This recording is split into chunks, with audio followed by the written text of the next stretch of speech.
কাকাবাবু, doctor ম্যাডামের এই অবস্থার জন্য দায়ী কেবলমাত্র আমি। না আমি দারোগা সাহেবকে বসুন্ধরা দেবীর অ্যাকাউন্ট নাম্বার দিতাম, আর না এইসব হতো। আমি তো শুধু ত্রিশালা মেম সাহেবকে আটকাতে চেয়েছিলাম, এই বাড়ি থেকে বের করতে চেয়েছিলাম। আমি দিন রাত সকাল সন্ধে এত পরিশ্রম করতে দেখেছি সাহেব বাবুকে আমাদের রাজ্যের উন্নতির জন্য। কাকাবাবু, আমায় আমায় গিয়ে সব বলতে হবে এক্ষুনি। বিধি, কি হলো আবির? যাও ডাকো তোমার বউকে। সিন্ধুকের চাবি তো ওর কাছেই, তাই না? কিন্তু ওকে তো আমি এখানে কোথাও দেখতেই পাচ্ছি না। কোথাও গেছে হয়তো নিজের খুশি সেলিব্রেট করার জন্য।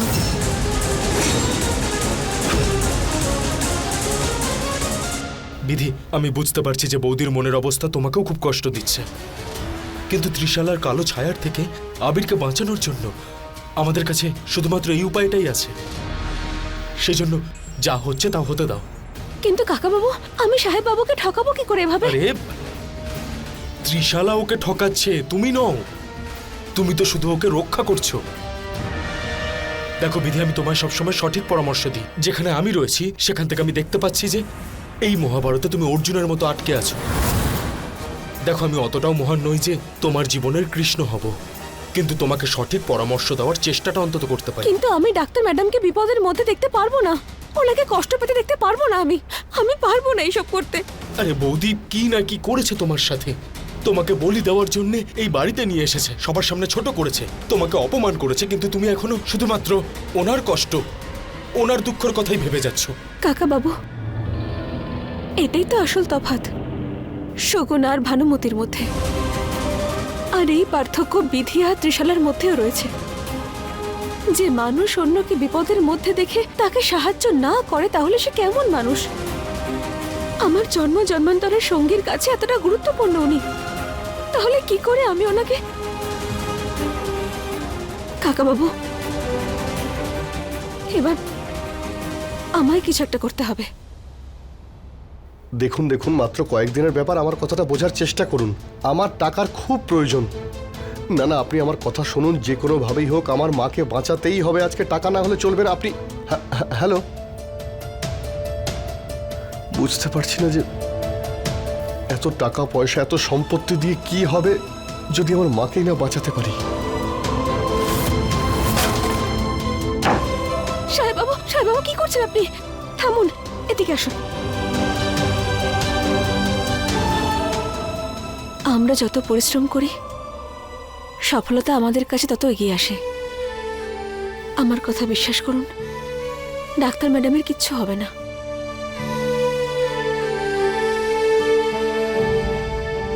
আমি ভেঙে পড়েছি বিধি,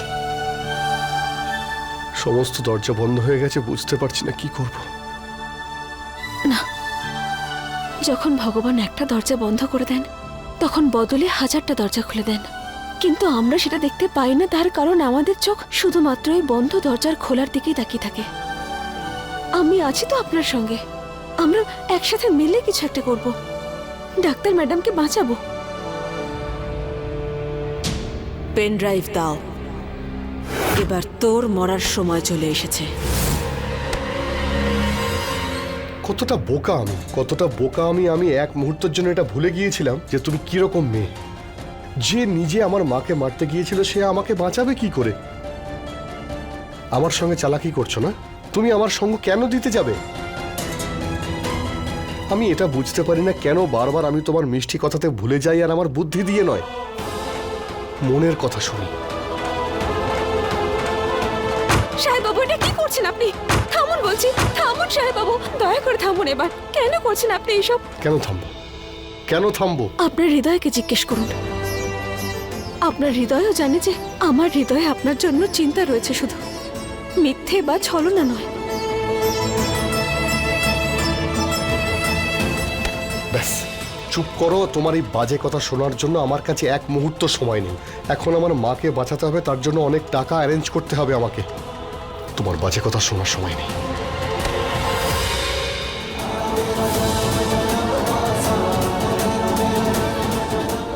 সাহেব বাবু, তার জন্য আপনার ওখানে যাওয়ার প্রয়োজন নেই। টাকা এখানেই আছে, এই প্রাসাদে।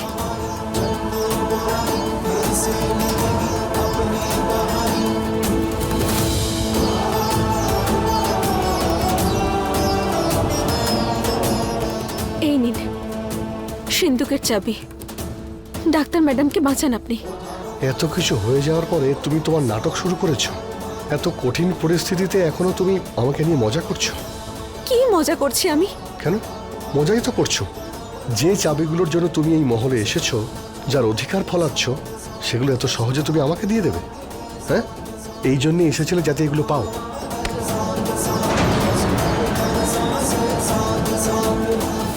এবার এই কথাটাই না বলে নিজের মনকে জিজ্ঞেস করুন সাহেব বাবু। ও আপনাকে সঠিক প্রশ্নের সঠিক উত্তর দিয়ে দেবে। আমি জানি যে আপনি ডাক্তার ম্যাডামকে নিয়ে চিন্তায় রয়েছেন, ভয় পাচ্ছেন, সেজন্য ভাবতে পারছেন না। আর সেজন্য আমাকে আপনার মাথা ঠান্ডা করতে হবে। আসুন, বসুন এখানে। এবার আপনার চোখ বন্ধ করুন আর গভীরভাবে শ্বাস নিন।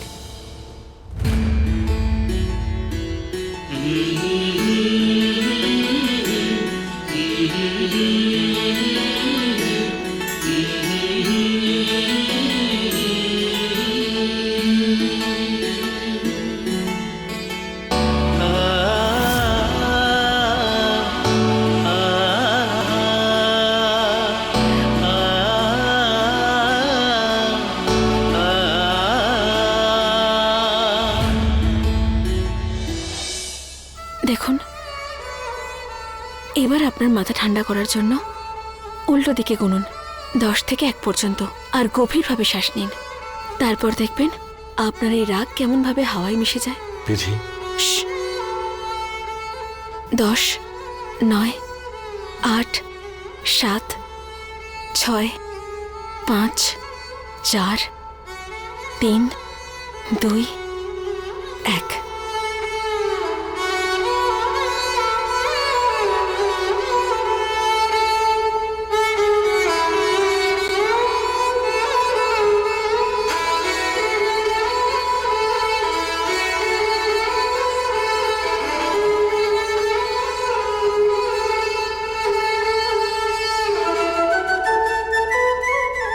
দেখলেন তো আপনার রাগ কেমন শান্ত হয়ে গেল? মাথা ঠান্ডা হয়ে গেছে আপনার। এবার আমার কথা শুধু কান দিয়ে নয়, মন দিয়ে শুনুন।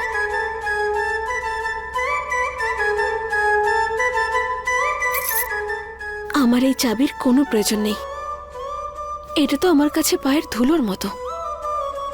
আমি শুধুমাত্র এই চাবিগুলোকে একটা মাধ্যম হিসেবে ব্যবহার করেছি এই বাড়িতে ফিরে আসার জন্য, আপনার কাছে ফিরে আসার জন্য।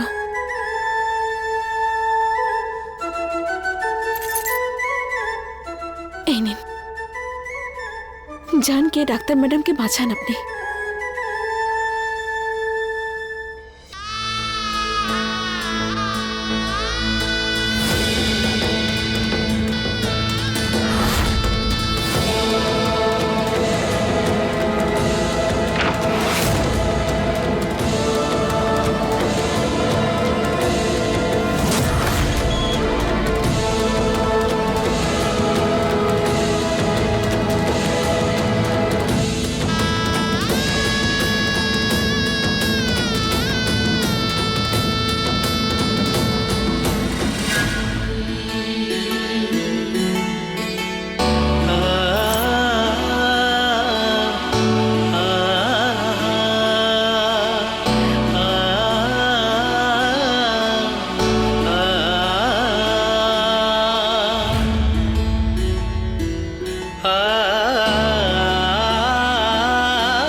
সাহেববাবু দেখুন, এখানে 10 লাখ টাকা আছে।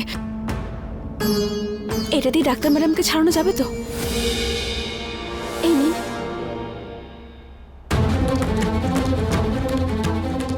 এই কটা টাকাতে কি হবে বিধি?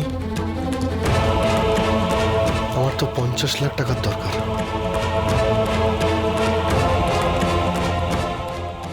এতগুলো টাকা জোগাড় হবে কি করে মা? ডাক্তার ম্যাডামকে কি করে বাঁচাবো আমরা?